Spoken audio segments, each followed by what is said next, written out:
In today's video, I'm going to teach you how to create a Slack user group. A Slack user group gives you a simple way to mention an entire team at once using a single handle, instead of tagging each person individually.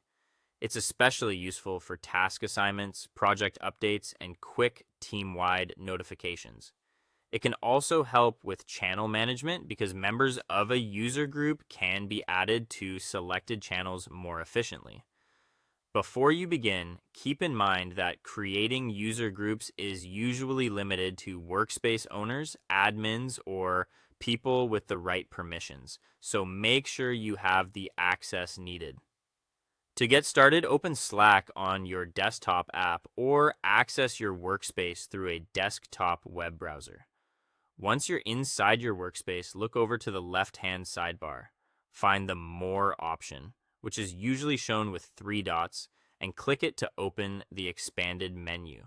From there, choose People, or in some workspace layouts, you may see People and User Groups. Either option will take you to the directory area you need. Once the directory view opens, look near the top of the page for the User Groups tab and click into it.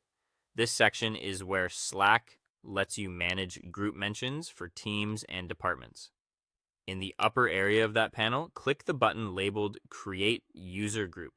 A setup window will appear. In the name field, enter the full name of your group. This should be clear and easy for your team to recognize.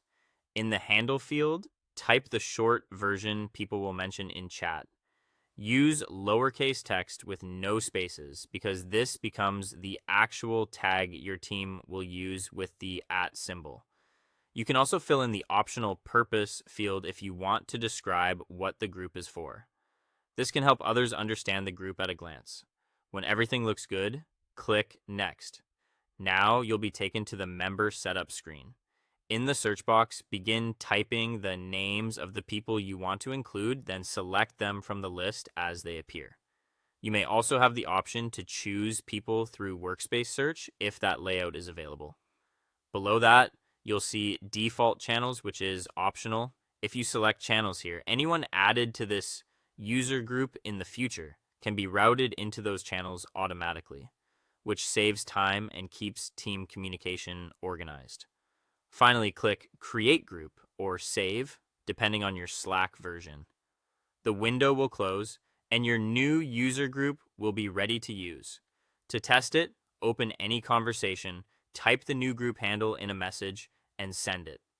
Slack will notify everyone assigned to that group at once. That is all. Thank you for watching, and see you in the next one.